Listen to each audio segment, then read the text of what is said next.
The morning sun cast long shadows across the grounds of Adelaide Cottage as Catherine carefully folded the last of the children's summer clothes. Her hands moved slowly, deliberately, as if trying to hold on to each moment. Through the window she could see William teaching George how to properly hold a cricket bat, their laughter carrying on the gentle breeze. Louis chased butterflies nearby while Charlotte practiced cartwheels on the grass, her determined expression so reminiscent of her mother's. Catherine paused, watching her family and what she knew would be one of their final carefree mornings together like this. The phone call from the palace had come 3 days ago, changing everything. William's new posting would take him to a remote Commonwealth territory for 2 years, a diplomatic mission that couldn't accommodate families. The children needed stability, school, their grandmother's presence. The decision had been made with heavy hearts but clear minds. She remembered their conversation that night, sitting on their bed as rain tapped against the windows. William had held her hands, his voice barely above a whisper as he explained the importance of the mission, how it could strengthen relationships between nations, how it was his duty. Catherine had simply nodded, understanding without words the weight he carried. They had always known their lives belonged to something bigger than themselves. The next few weeks passed in a blur of preparations masked as normal family life. They took extra trips to the beach, had more movie nights than usual, and lingered longer over bedtime stories. The children sensed something was different but attributed it to the approaching end of summer holidays. William and Catherine had agreed to tell them closer to the departure date, wanting to preserve their innocence for as long as possible. Catherine found herself memorizing small details she had previously taken for granted. The way William hummed while making his morning tea, how he always kissed each child's forehead twice before leaving for engagements, the sound of his key in the door each evening. She started writing letters she might never send, pouring her heart onto paper in the quiet hours after everyone had gone to sleep. William, meanwhile, threw himself into spending individual time with each child. He taught George about the constellations, helped Charlotte build an elaborate fairy garden, and spent countless hours reading to Louis. Each activity felt precious, weighted with unspoken farewell. He took hundreds of photos, trying to capture not just their faces but their laughter, their concentration, their pure joy in simple moments. Their friends began to notice the subtle changes.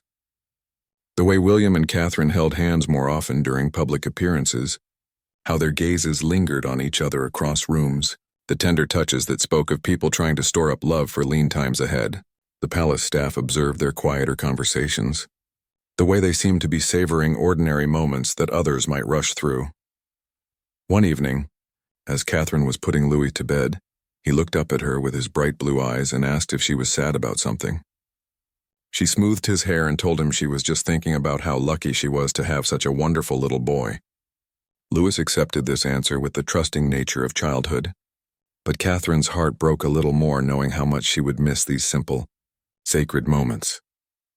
The weight of their decision pressed down on both of them in different ways. William felt the pull between duty and desire, knowing he was called to serve but struggling with the cost to his family. Catherine battled her own sense of purpose, supporting her husband's calling while grieving the temporary loss of their partnership. They were strongest together, and facing 2 years apart felt like losing a part of themselves. As the days shortened and autumn approached, they began having deeper conversations about what the separation would mean. They talked about video calls and letters, about the children's schedules and special occasions. They made plans for visits when possible, though they both knew how rare and precious those opportunities would be. Most importantly, they talked about their love, how it had weathered challenges before and would weather this one too. The day they decided to tell the children arrived with an unseasonably warm October morning. Catherine had barely slept, turning over the words they had practiced, trying to find the gentlest way to explain something that felt impossible to understand themselves. William had been up before dawn, walking the grounds and steeling himself for the conversation that would change everything for their little ones. They gathered in the sitting room after breakfast, the space filled with the comfortable chaos of family life. George's airplane model sat on the coffee table next to Charlotte's latest artwork, while Louis's favorite stuffed elephant kept watch from the corner. The normalcy of the scene made what they were about to do feel almost surreal. William sat on the sofa with Catherine beside him, their hands clasped tightly together. The children sensed the gravity of the moment, their usual chatter fading as they looked at their parents with curious, trusting eyes.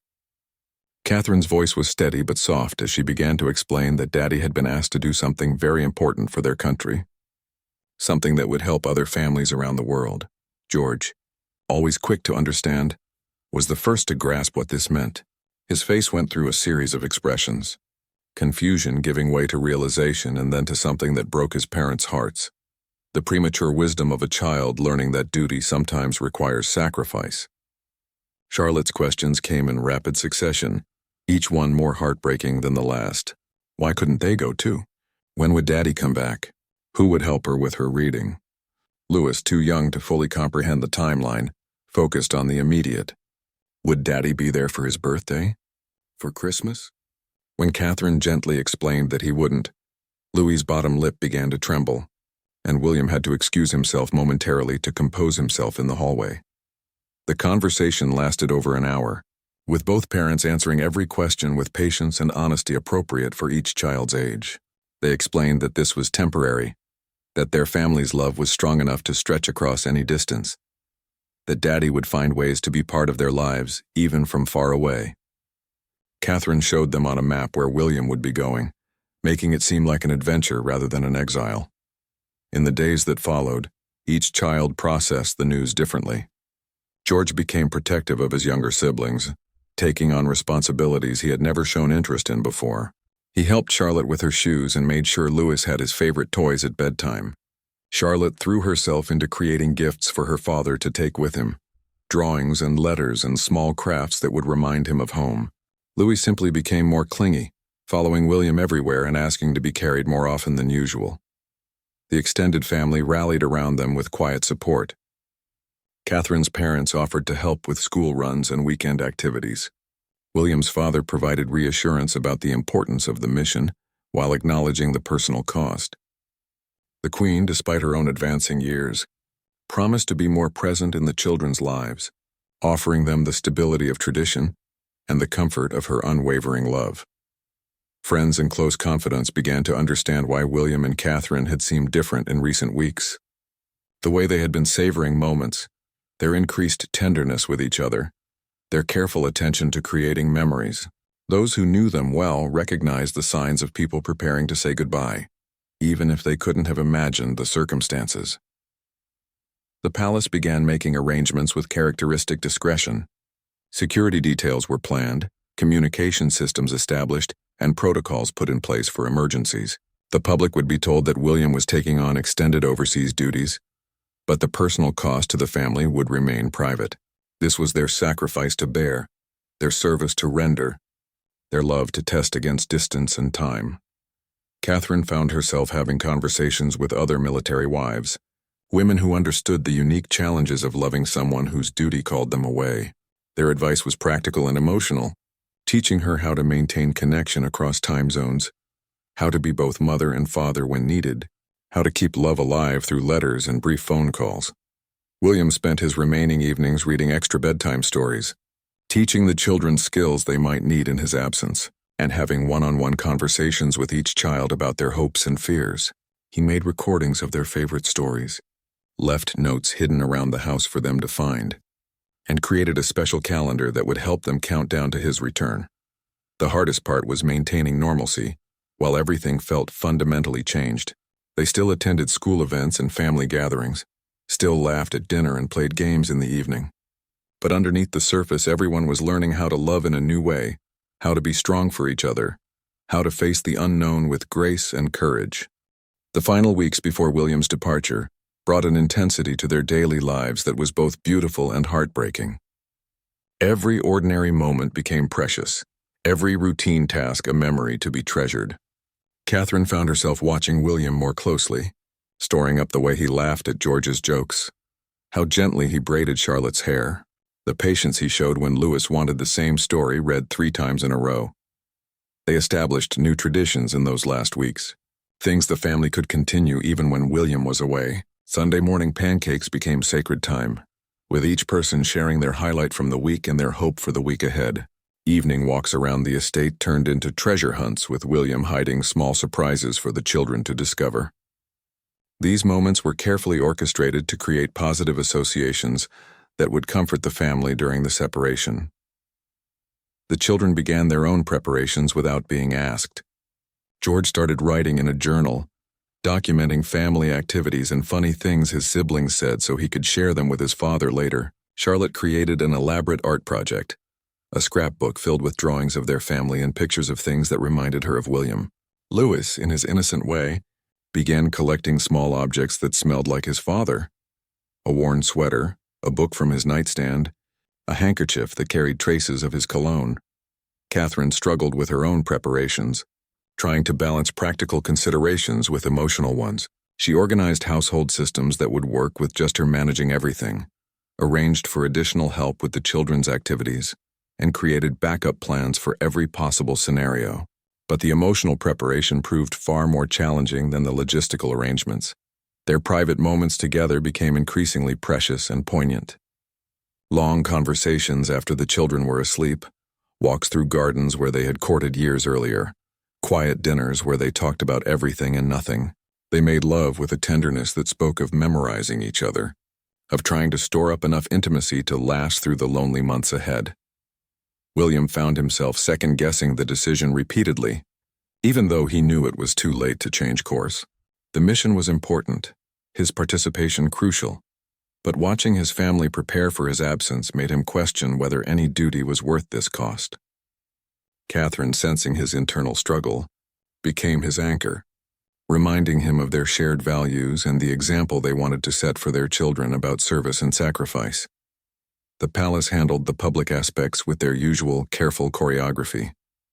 Announcements were made about William's upcoming diplomatic assignment, framed as an opportunity to strengthen international relationships and further his preparation for future kingship. The media accepted the official narrative, unaware of the personal drama unfolding behind closed doors.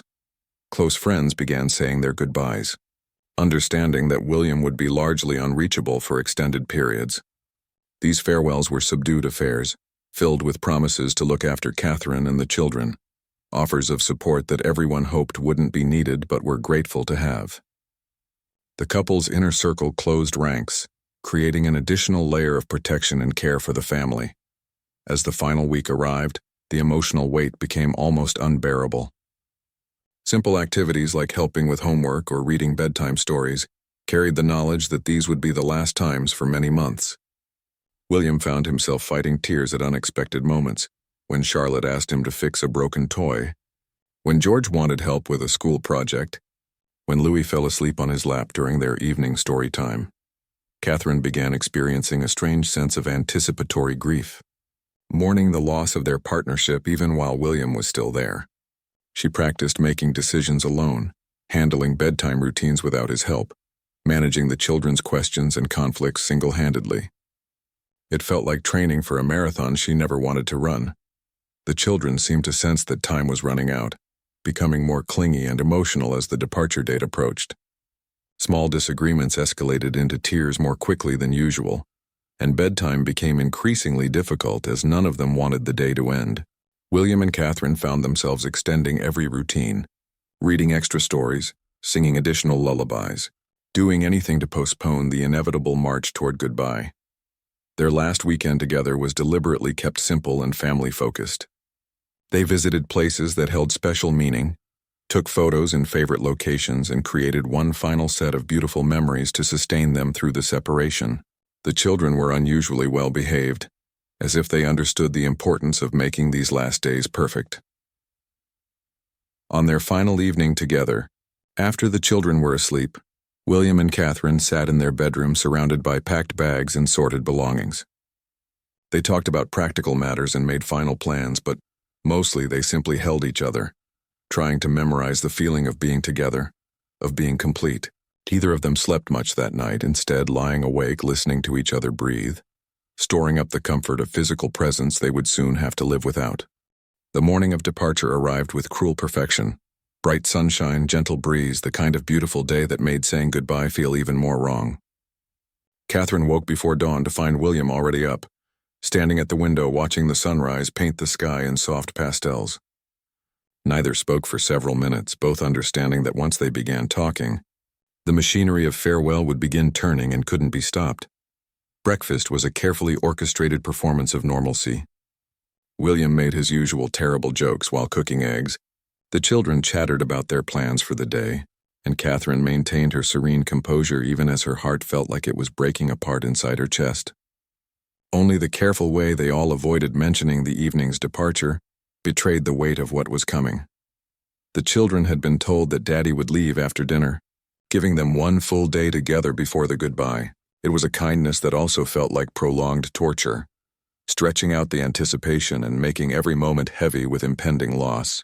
George kept checking the clock, calculating how many hours remained. Charlotte became unusually quiet, clinging to William's hand wherever they went. Louis seemed to sense the adult anxiety and became fussy, demanding constant attention and comfort. They spent the morning in the garden, playing games that had become family traditions.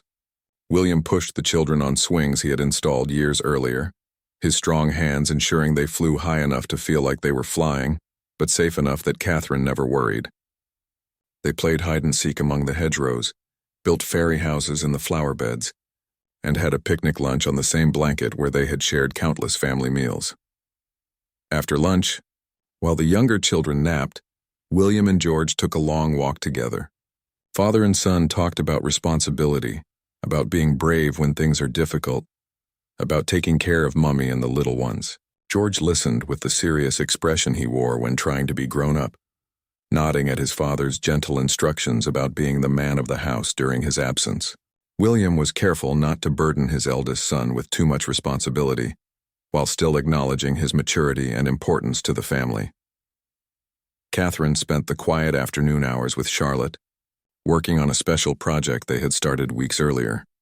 They were creating a memory book filled with photos and stories about their family, something Charlotte could look at whenever she missed her father. As they glued pictures and wrote captions, Charlotte asked questions that revealed her deep understanding of the situation, despite her young age. She wanted to know if Daddy would miss them as much as they missed him, if he would be lonely, if other people would take care of him. The afternoon passed too quickly and too slowly at the same time. Every moment felt precious and final, but the weight of anticipation made the hours drag. William found himself studying his children's faces, trying to memorize every detail, the way Charlotte's nose crinkled when she laughed, how George's hair stuck up in the back no matter how much they combed it, the dimple in Louis's chin that he had inherited from his mother. As evening approached, they gathered for their final family dinner. Catherine had prepared all of William's favorite foods, and the children had helped set the table with their best dishes and flowers from the garden. The conversation was artificially bright, everyone working hard to keep the mood positive despite the elephant in the room. They shared memories from recent family trips, made plans for future adventures, and talked about anything except the fact that this was goodbye. After dinner, there were baths and pajamas and extra-long bedtime stories. William read to each child individually, taking time to answer questions and offer comfort. He reminded them about the communication schedule they had established, promised to send letters and postcards, and assured them that distance couldn't change how much he loved them. Each child reacted differently to these final conversations, but all of them seemed to understand that this was something important that their family was doing together. The hardest part came when it was time for William to leave. The children had been allowed to stay up past their usual bedtime for final hugs and goodbyes. Louis cried without fully understanding why, simply responding to the emotional tension around him. Charlotte was brave but clingy, wrapping her arms around her father's neck and whispering that she would take care of everyone while he was gone. George shook hands like a little gentleman before dissolving into tears and hugging his father fiercely. Catherine walked William to the car that would take him to the airport, the children watching from the front steps with their nanny. They had decided that goodbyes should happen at home in their safe space, rather than at some impersonal departure terminal. The short walk to the car felt like miles, each step taking them further from their life together and closer to an uncertain separation. Their final goodbye was private, hidden from watching eyes behind the car door. No words seemed adequate for the magnitude of what they were facing, so they simply held each other tightly, trying to communicate 2 years' worth of love in a single embrace. Catherine whispered reminders to stay safe, to remember how much he was loved, to come home to them. William promised to write every day, to call whenever possible, to carry them with him wherever he went. As the car pulled away, Catherine stood alone in the driveway, watching until the taillights disappeared around the bend. The house behind her was too quiet, the children's voices subdued as they were ushered off to bed by caring staff. For the first time in years, Catherine faced the night alone, beginning the long journey of learning how to be strong enough for all of them. The first weeks after William's departure were the hardest Catherine had ever experienced. The house felt too big and too quiet, filled with his absence in every room. His coffee cup still sat in the kitchen sink where he had left it that final morning, and she couldn't bring herself to wash it for days. The children moved through their routines like little ghosts, going through the motions of normal life while clearly struggling with the enormity of their father's absence. George tried desperately to fill the role William had left behind, helping with tasks far beyond his years and trying to comfort his younger siblings. When they cried for Daddy, Catherine watched her eldest son's shoulder burdens no child should carry and felt her heart break anew each day. She gently redirected his efforts toward age-appropriate responsibilities, while ensuring he knew how proud she was of his caring nature. Charlotte's response was more volatile, swinging between brave acceptance and complete emotional breakdowns. She would play normally for hours and then suddenly dissolve into tears over something small, a broken crayon, a misplaced toy, a story that reminded her of times when Daddy read to her. Catherine learned to recognize the signs and would simply gather her daughter close, letting her cry until the storm passed. Louis, too young to understand the concept of time, asked for Daddy constantly. Every car in the driveway brought hope that Papa had returned. Every phone ring made him run toward the sound, expecting to hear his father's voice. Catherine found herself explaining again and again that Daddy was working far away but would come home soon, even as she struggled with her own understanding of what soon meant in the context of 2 years. The first letter from William arrived 10 days after his departure, and its impact on the family was immediate and profound. Catherine read it aloud at breakfast, sharing William's descriptions of his journey and his new surroundings. He wrote about missing them terribly but being proud of the important work he was beginning. For the children, hearing their father's words made him feel closer even across the vast distance. Video calls became the lifeline that held their family together across the miles. Scheduled for times that worked across time zones, these precious conversations allowed them to see William's face and share their daily experiences. The children would fight over who got to talk first, each eager to tell Daddy about school, friends, and small adventures. Catherine treasured these moments of connection while also finding them heartbreaking, as they emphasized how much of their lives he was missing. Establishing new routines became essential for everyone's emotional survival. Catherine took over bedtime stories, initially feeling inadequate compared to William's dramatic voices and animated gestures. But gradually she developed her own style, and the children began to look forward to Mummy's gentler, more intimate storytelling approach. Sunday morning pancakes continued as a family tradition, with an empty chair serving as a reminder of their missing piece while still celebrating their togetherness. The broader family and their close friends provided crucial support during this adjustment period. Catherine's parents became regular fixtures, helping with school runs and providing extra love and attention to the children. William's father made special efforts to spend time with his grandchildren, particularly George, offering masculine guidance and support during William's absence.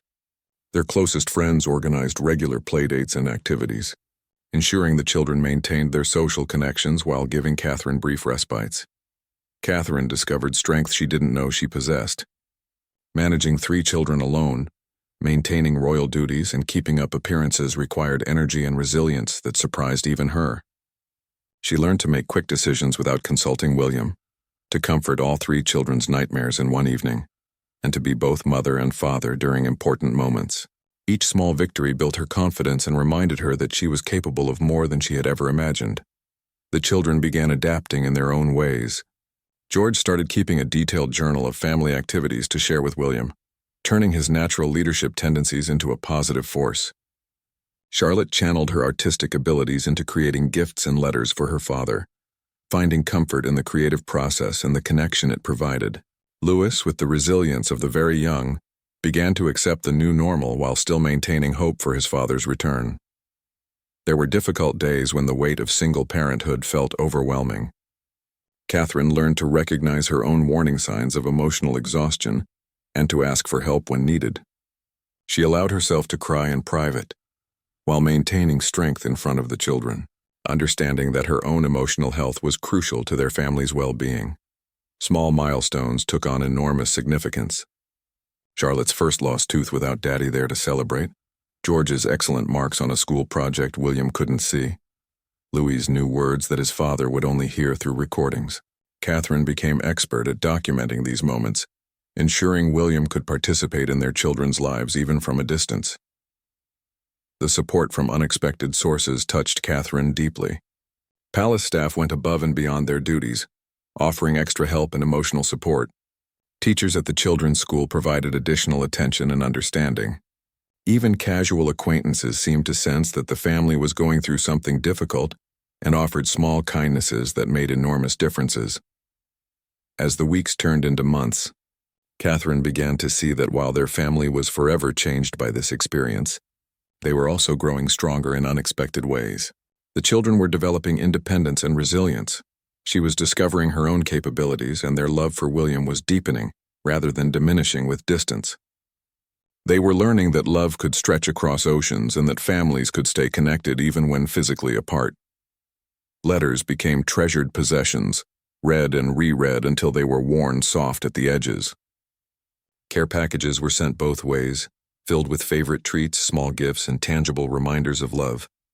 The children began to understand geography and time zones in ways their peers couldn't, developing a more sophisticated understanding of the world beyond their immediate experience. As winter melted into spring and then bloomed into summer, the rhythm of their separated life began to feel less foreign and more like a new normal. Catherine had grown into her role as solo parent with grace and determination, while the children had adapted with the remarkable resilience that seemed to be their birthright. Yet despite this adaptation, the longing for William's return never diminished. If anything, it grew stronger as they all realized how much they had missed sharing with him. The first major milestone came with George's birthday, celebrated with elaborate care, but shadowed by his father's absence. Catherine worked tirelessly to make the day special, organizing his favorite activities and ensuring all his friends could attend. The video call with William stretched longer than usual, with careful coordination across time zones so Daddy could virtually attend the birthday cake moment. George blew out his candles with tears in his eyes, making a wish everyone knew but no one spoke aloud. Charlotte's school play presented another bittersweet moment. She had been chosen for the lead role in the spring production, and her excitement was infectious as she practiced her lines and songs. Catherine recorded every rehearsal and performance, knowing William would want to see every moment of his daughter's theatrical debut. The night of the performance, Charlotte dedicated her song to "My Daddy Who Is Working, Far Away to Help Other People," bringing tears to the eyes of every parent in the audience. Louis reached several important milestones during his father's absence. His first successful use of a big boy toilet, learning to ride a tricycle, and speaking in complete sentences that showed his growing vocabulary and personality. Catherine documented everything obsessively, creating detailed photo albums and video diaries that captured not just the moments, but also the joy and pride in Louis's achievements. Each milestone was celebrated twice, once in real time with the family present and again during video calls with William. The seasons brought their own challenges and comforts. Summer holidays required Catherine to manage travel plans and activities that had previously been shared responsibilities. She took the children to their traditional seaside retreat, where they spent days building sandcastles and collecting shells to send to Daddy. The empty chair at their beachside dinners was filled with William's voice during evening calls, as he virtually joined their vacation traditions despite being thousands of miles away. Autumn brought the return to school routines and the children's growing independence. George started secondary school, a major transition that William participated in through careful planning and long-distance support. Father and son had detailed conversations about choosing subjects, making friends, and handling increased academic pressure. Catherine marveled at how their relationship remained strong despite the physical distance, maintained through consistent communication and unwavering love. The holiday season proved to be both magical and heartbreaking. Catherine worked with palace staff to create Christmas celebrations that honored their traditions while acknowledging William's absence. The children each chose special ornaments for Daddy's tree, wherever he might be, and they sang carols during their Christmas morning video call. William had arranged for gifts to be delivered, each one chosen with careful thought to show how well he knew and loved each child despite the distance. Throughout these months, Catherine and William's relationship evolved in unexpected ways. Their twice-weekly phone calls became deeper and more intimate than many of their conversations had been when they lived together. Without the distractions of daily life, they focused entirely on each other during these precious moments of connection.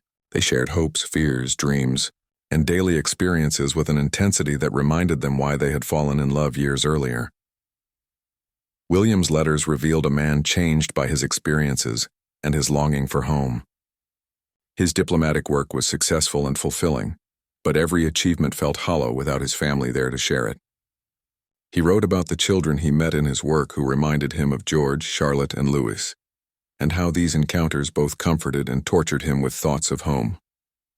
His love letters to Catherine became more romantic and passionate than they had been in years, absence truly making his heart grow fonder. The children began to show signs of maturity beyond their years.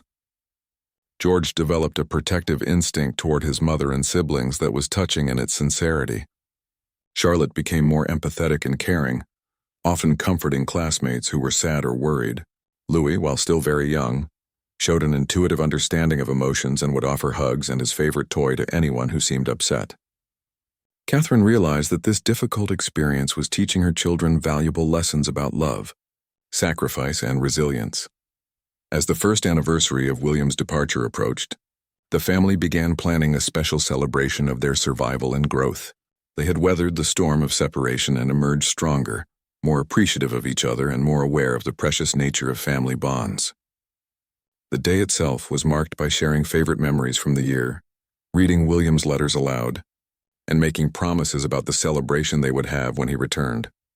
Catherine found herself reflecting on the woman she had become during this year of challenge. She had discovered reserves of strength, patience, and wisdom she hadn't known she possessed. Managing royal duties while single parenting had required skills she was still developing, but each success built her confidence. She had learned to make decisions quickly and trust her instincts, to ask for help when needed, and to celebrate small victories along the way. The support network around them had proven invaluable beyond measure. Extended family, close friends, palace staff, and even relative strangers had contributed to their journey in meaningful ways. Catherine began to understand how community could sustain a family through crisis, and she felt deep gratitude for everyone who had helped them navigate this difficult period. As they moved into the second year of William's absence, there was cautious optimism mixed with continued longing. They had proven they could survive separation, but they all eagerly anticipated reunion. The children began asking more frequently about when Daddy would come home, and Catherine found herself carefully managing their expectations while maintaining hope for an earlier return than originally planned. The call came on a rainy Tuesday morning in March, 18 months after William had left. Catherine was helping Charlotte with her homework when her private phone rang, with the distinctive tone reserved for palace communications. Her heart always skipped when that phone rang, carrying as it did news that could change everything in an instant. This time the change was everything she had been hoping and praying for. William's mission had been so successful that the diplomatic objectives had been achieved ahead of schedule. More importantly, the political situation in the region had stabilized to the point where his continued presence, while valuable, was no longer essential. The palace officials were calling to tell her that arrangements were being made for William's return within the month. After 18 months of separation, their family would finally be whole again. Catherine's initial reaction was pure joy that quickly gave way to careful planning. The children's excitement when she told them was overwhelming. George actually whooped with delight, Charlotte burst into happy tears, and Louis began running in circles shouting, "Daddy's coming home!" over and over. But beneath their celebration, Catherine sensed some anxiety. They had all changed during William's absence, grown and adapted in ways that made his return both longed for and slightly uncertain. The logistics of reunion proved almost as complex as the separation had been. William needed time to complete his diplomatic obligations and hand over responsibilities to his successor. The children's school schedules, royal engagements, and security arrangements all had to be coordinated. Most importantly, they needed to prepare emotionally for the reality of being together again after so long apart. Catherine found herself experiencing unexpected nervousness about William's return. Their relationship had evolved during the separation, deepened through letters and long-distance conversations in ways that felt profound and meaningful. But 18 months of independent decision-making and solo parenting had changed her too. She worried about how they would blend their individual growth back into a partnership, how they would navigate the transition from separation back to togetherness. The children each processed the approaching reunion differently. George, now more mature and responsible than when his father left, worried about whether William would approve of the young man he had become. Charlotte threw herself into creating welcome home projects with an intensity that revealed both excitement and anxiety. Louis, who had grown from a toddler into an articulate young child during his father's absence, seemed almost confused about what William's return would mean for the family dynamics he now understood. William's own emotions, shared through their increasingly frequent phone calls, were equally complex. His joy at coming home was tempered by awareness of all he had missed, and uncertainty about how to reintegrate into daily family life. He had seen his children grow through video calls and photographs, but he wondered about the small changes, the new personalities that had emerged, the ways they had learned to function without him. The final weeks of preparation took on a carnival atmosphere. The entire household staff seemed energized by the approaching reunion, working extra hard to ensure everything would be perfect for William's return. Gardens were manicured to perfection, his favorite foods were ordered, and his study was prepared exactly as he had left it. Catherine found herself rediscovering nervous excitement she hadn't felt since their courtship days. Letters and phone calls during those final weeks were filled with plans and promises. William shared his own nervousness about fitting back into family life, while Catherine reassured him that love would smooth over any awkward transitions. They talked about simple pleasures they wanted to share, family dinners where everyone was physically present, bedtime stories read in person, morning cuddles that didn't require video screens. The children began exhibiting signs of anticipation that were both sweet and challenging. They had trouble sleeping, constant questions about exactly when Daddy would arrive, and emotional reactions to minor disappointments that revealed their underlying excitement and anxiety. Catherine found herself managing their expectations while dealing with her own emotional complexity about the reunion. When the day finally arrived, the entire family was awake before dawn despite their best efforts to sleep normally. Catherine had chosen to make the reunion private and intimate, arranging for William to arrive at home rather than at any official location. The children had helped prepare his favorite breakfast, and had arranged their welcome home gifts on the kitchen table like offerings to a beloved deity. The sound of the car in the driveway sent everyone running to the windows, and Catherine's heart nearly stopped when she saw William step out, looking both familiar and changed by his experiences abroad. He was thinner, with new lines around his eyes that spoke of stress and responsibility, but his smile when he saw their faces in the window was the same one that had captured her heart years earlier. The reunion itself was everything they had dreamed, and nothing like they had expected.